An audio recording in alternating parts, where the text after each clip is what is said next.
The Boston Bruins lost again, and dare I say they did it with purpose.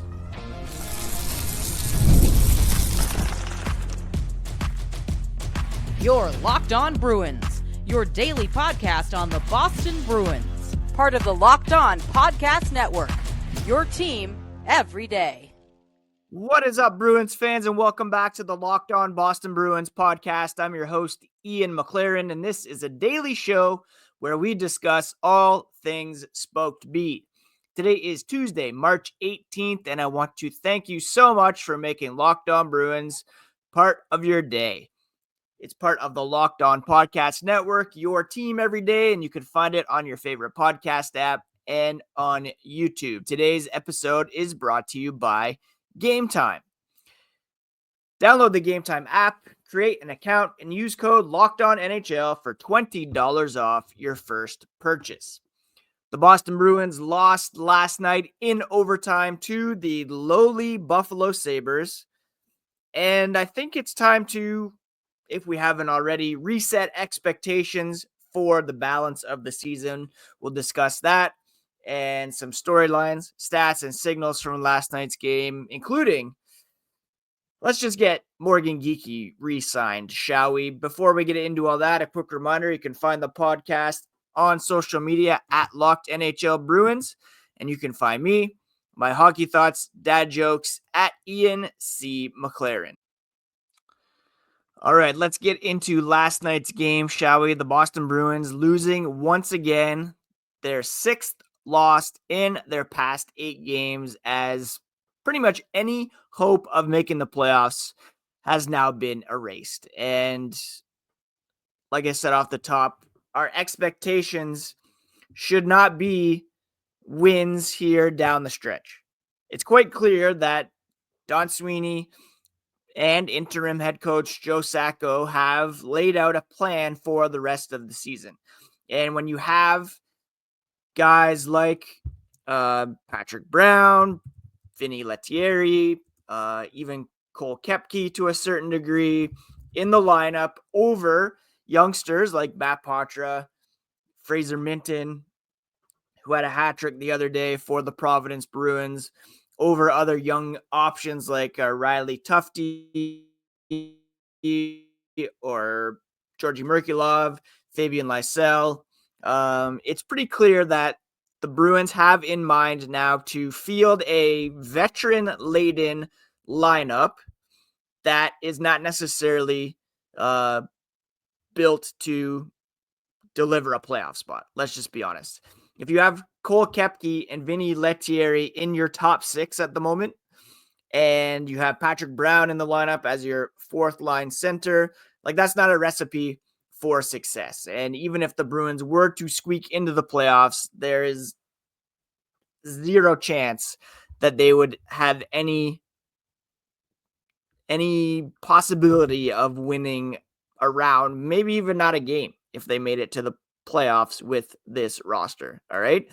The plan is clearly to leave the kids down in Providence so that they can just kind of go hog wild, enjoying life in the AHL and competing for a Calder Cup, while the Bruins run out the stretch with these more veteran guys who kind of understand the reality that it's not going to be necessarily pretty down the stretch, and that the goal right now is to get as many lottery balls as possible for the draft. The Bruins traded away Brandon Carlo, Charlie Coyle, Trent Frederick, Justin Brazeau, even Brad Marchand. And that is a signal that they are kind of calling it a season and trying to regroup for next year, hopefully with a top 10, top 5, hey, maybe even the number 1 overall pick to do a quick retool, not a rebuild, but a retool moving forward. And maybe they can identify some pieces down the stretch here, guys who are worth keeping around, guys who may be trying to play for their next contracts, like a John Beecher or a Morgan Geekie, who we'll touch on later, or other unrestricted or restricted free agents that the Bruins have on the roster. Like, look, again, you're not putting Vinny Lettieri out in your top six. You're not, with all due respect to these guys, not giving Patrick Brown regular playing time if you're in position to be fighting for that final playoff spot. The Bruins, I think, this morning, according to Money Puck, had a 1.1% chance of making the playoffs. It's just not happening, especially after selling and this kind of dip that they're taking here over the past little bit. Look, if they had gone 500 over the last 8 games, then they'd be in a much better position. You get 2, 4, 5 extra points there, and you're right in the thick of it. They're not that far out of the playoff picture, but they kind of are at the same time. If you look at things realistically, how things are trending, look, guys like Morgan Geekie, John Beecher, Marat Hudnustinov, Jacob Lauko, these are all restricted free agents up front. Mason Lohrei, Ian Mitchell, restricted free agents on the back end. You have Cole Koepke, Henry Jokiharju, Parker Witherspoon, who are unrestricted free agents who are trying to make an impression and earn their next contract, whether it be with the Boston Bruins or some other team in free agency. That's what these guys are playing for right now. Now, don't tell the players this, because the players, they're saying all the right things and putting their best foot forward in terms of competitiveness. You're not telling a guy like David Pastrnak that, maybe tone it down a bit because we want to not necessarily get more points here and finish as low as possible for the best possible draft pick. You're not telling, you don't really need to tell Jeremy Swayman to let a few pass because that's already happening. But Joonas Korpisalo, who played almost out of his mind last night, you're not like, okay, buddy, tone it down a bit so that, maybe let's feel good about getting a point, but we don't really need that extra point. You're not telling Charlie McAvoy to just pack it in for the season and don't bother getting back out there on the ice for a possible return. But at the same time, you're kind of saying that by fielding the exact same lineup that was outshot 21-0 in a period the other day against the Tampa Bay Lightning. You're kind of doing that by not maximizing the roster or bringing up some kids that could give this team a youthful injection of energy, give them a bit of a boost, at least maybe get their shot totals above 20 in an entire game.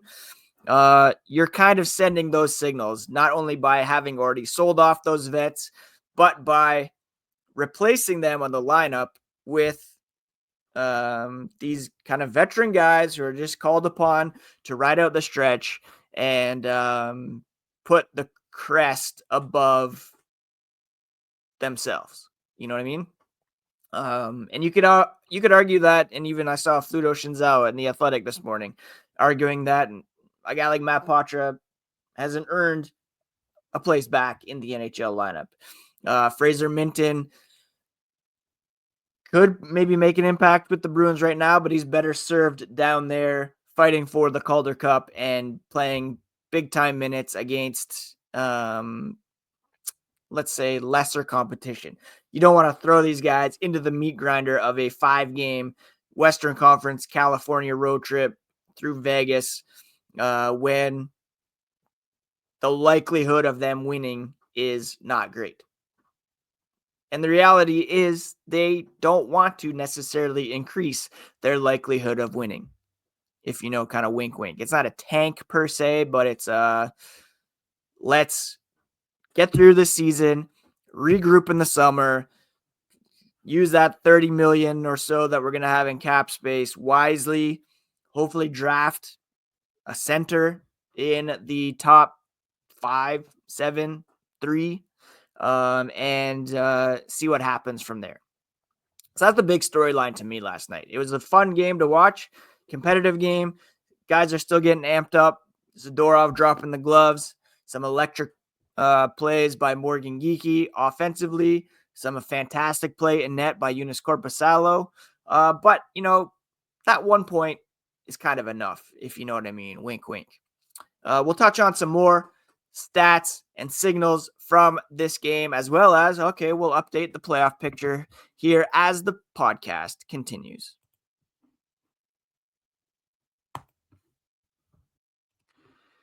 Scaling your business requires the right expertise at the right time. With Upwork, you can find specialized freelancers in marketing, development, design, and more, experts ready to help you take your business to the next level. Upwork gives businesses flexibility by connecting them with top freelance talent across multiple industries like IT, AI, web development, and marketing. Whether you need extra hands for a project or a long-term partner, Upwork makes hiring simple and affordable. Instead of hiring full-time, again, Upwork helps find affordable top-tier freelancers to scale your business efficiently. Visit Upwork.com right now and post your job for free. That's Upwork.com, UPWORK.com, to connect with top talent and grow your business today.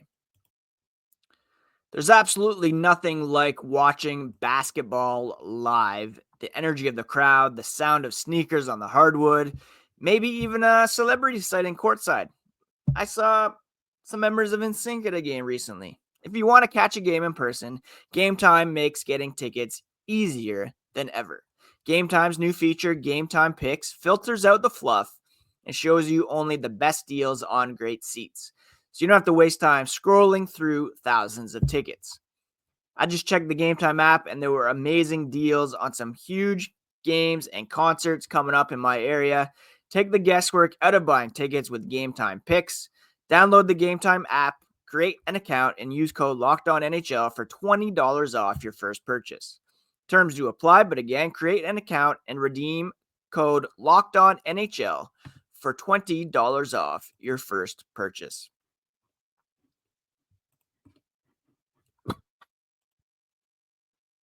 Thanks so much once again for making Locked On Bruins part of your daily routine. Free and available on your favorite podcast app and on YouTube. It's part of the Locked On Podcast Network, your team every day. Last night, the Bruins losing 3-2 in overtime to the lowly Buffalo Sabres, last place team in the Eastern Conference, and this extended their losing streak to 3 games. They came out after the trade deadline with impressive 4-0 and 3-2 wins over the Lightning and Panthers respectively, but they've responded with a 6-3 loss to the Senators, a 6-2 loss to the Tampa Bay Lightning, that game where they had that 21-0 period in which they were outshot, and then last night losing to a Buffalo Sabres team that has not been within sniffing's distance of a playoff spot since October. The Bruins with a very low shot count once again. They were outshot 30-19. They did have an 8-7 advantage in the first, but then they were outshot 9-4 and 8-5 in the second and third periods, and 6-2 in overtime. Eunice Corpusalo had a very solid game for the Boston Bruins last night in net, stopping 27 of 30 shots against for a .900 save percentage. 2 of those Sabres goals coming on the power play, including the overtime winner by Alex Tuch with like 11 seconds left. It was Murat who noosed it off, who took the tripping call against Ryan McLeod to put the Bruins on the penalty kill, basically to end the game. Peyton Krebs scored a power play goal in the first, way too easy for him right in the net or in the slot there. But the Bruins did have a 2-1 lead after the first period, thanks to a Pavel Zacha goal and Morgan Geekie's 23rd. We'll talk more about Geekie here later on in the podcast specifically. So big difference here. Sabres went 2 for 4 on the power play. The Bruins went 0 for 2. Take away those 2 goals, the Bruins end up coming out on top. The Bruins have now lost 2 in a row to the Sabres, outscored 10-4 in those games. So a -6 goal differential in the past 2 games against the worst team in the Eastern Conference. That's not really going to cut it. And again, not necessarily losing on purpose, but losing with a purpose based on the guys that they were deploying last night on the ice. David Pastrnak led the way with 4 shots on goal for the Bruins. He had an assist to keep his high rate of scoring going. And of course, Morgan Geekie with the goal and an assist as well to lead the team with 2 points as the top forward. When it comes to the standings, the Bruins continue their dive and really have very little chance of making the playoffs. They're only 3 points out of a wild card spot, of the second wild card spot. But going 3-6-1 over their past 10 has really hurt them, and they only have 13 games remaining on the schedule, whereas the Rangers, who are in that final wild card spot, have 14 games remaining, and they are actually behind the Montreal Canadiens in point percentage. The Canadiens are 1 point behind the Rangers, but with 16 games remaining. The Red Wings, Blue Jackets are 2 points behind the Rangers, and they each have 15 games remaining. The Bruins, they did pick up a point last night, so they have 69 points through 69 games, which is an even 500 point percentage, but their goal differential -35.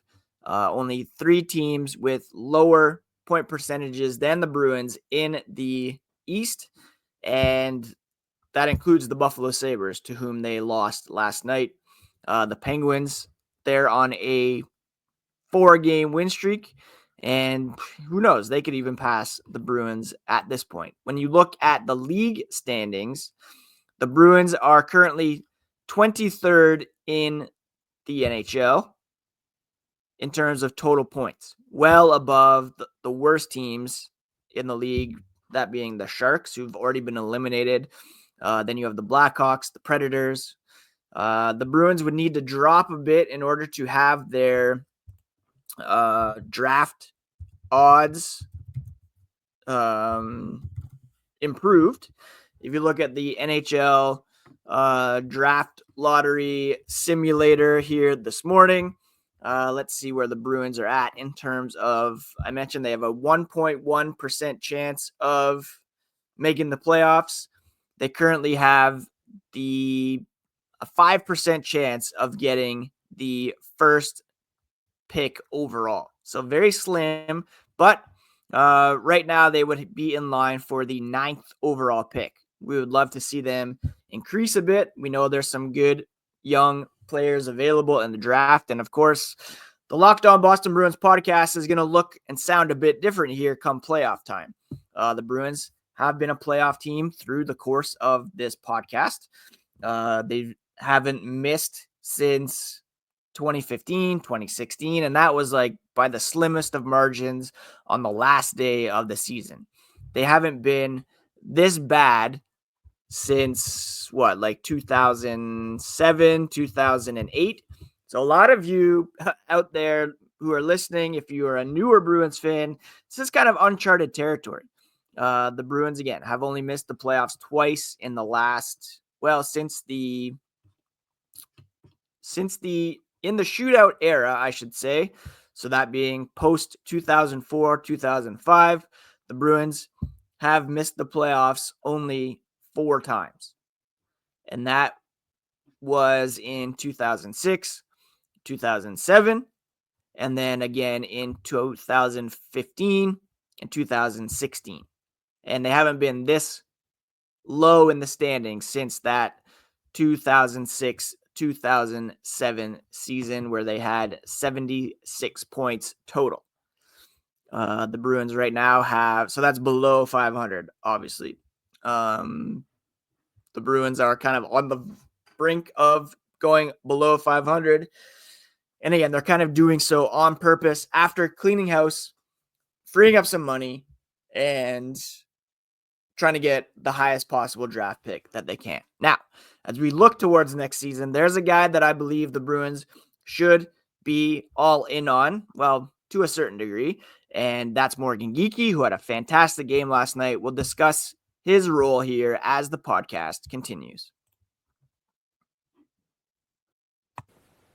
The NCAA tournament is here, and so is the Bracket Breakdown. Locked On Podcast Network and Amazon Fire TV channels are teaming up to deliver NCAA tournament coverage like never before. Watch studio shows featuring former players and Locked On's local experts as they guide you through every upset, buzzer beater, and bracket matchup. Stream it all for free on Amazon Fire TV channel. Search Bracket Breakdown to see it all for free. It's your team every day.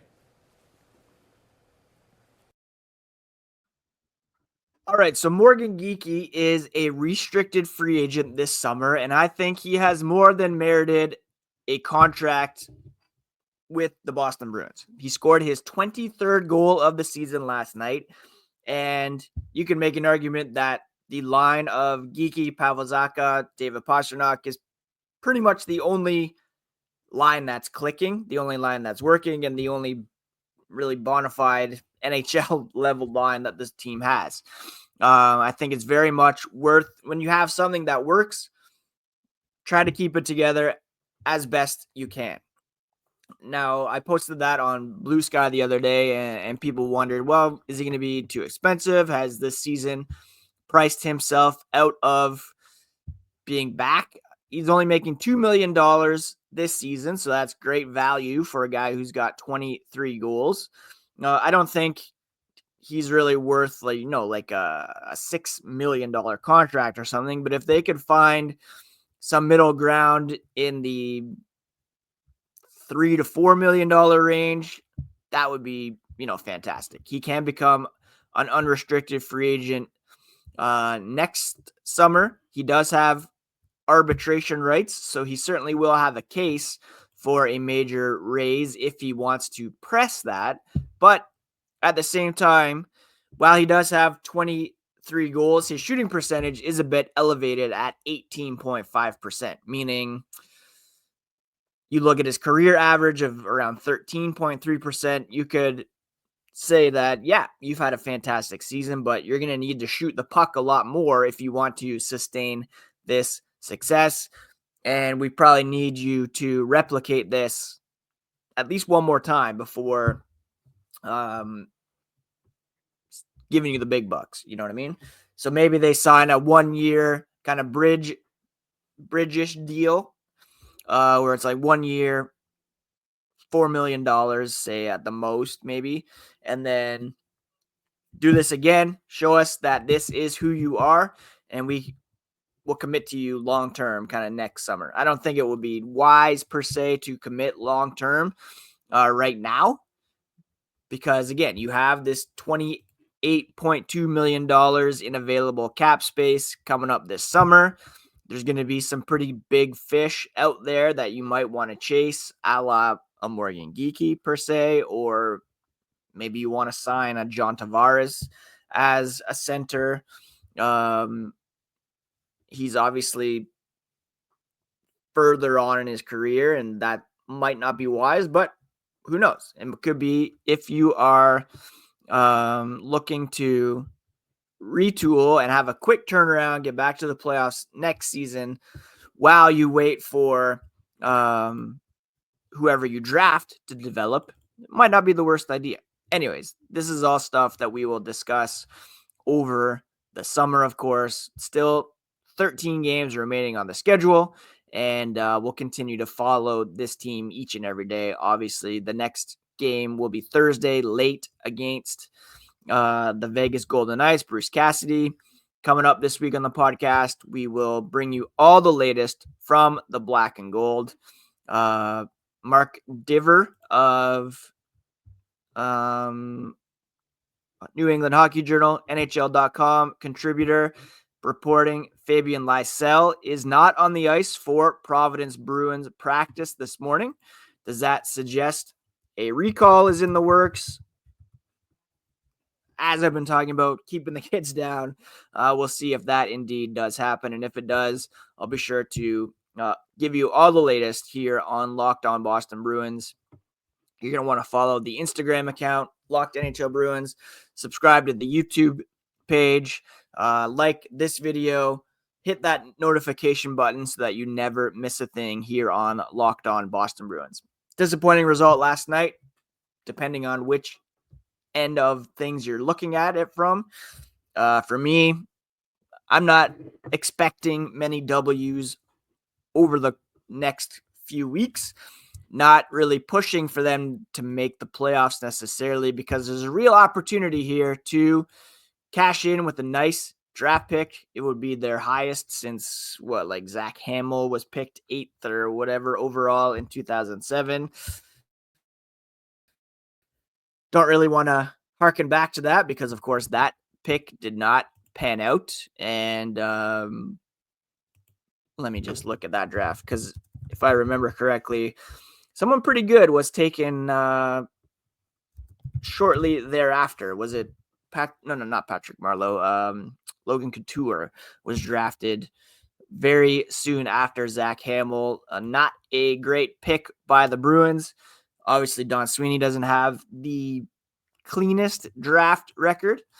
But, I mean, when you're up drafting that high, you can't miss ? Because obviously they did here with Zach Hamill, but that was a different regime, of course, that was making that pick. 2008 NHL entry draft, or 2007 NHL entry draft, Zach Hamill was taken 8th overall ahead of Logan Couture. Not great, but not the worst pick from that draft, because there were some guys that did not even make the NHL in the first round. Alexei Sharapanov, Logan McMillan, Angelo Esposito, Patrick White, Nick Ross. Any of these names sound familiar? Well, they sure don't to me. The 8th leading scorer from the 2007 NHL entry draft. If you are interested to see what the Bruins missed out on in terms of value at that pick, let me just refresh the page here. Sort by points. And that player would be, let's see here. 1, 2, 3, 4, 5, 6, 7, 8. Michael Backlund, who was taken 24th overall by the Calgary Flames, is the 8th leading scorer. Patrick Kane, number 1 by far, followed by Jamie Benn, Jacob Voracek, David Perron, Logan Couture, Max Pacioretty, James Van Riemsdyk, and Michael Backlund. Anyways, get ready for a lot of draft talk here on Locked On Boston Bruins in the coming months, because that's more what we're looking at as opposed to playoffs. Hope you all have a great Tuesday. Please take care of yourselves out there. Take care of each other. Check out the Locked On NHL podcast next. All the latest from around the league from our local experts. It's all part of the Locked On Podcast Network, your favorite team every single day.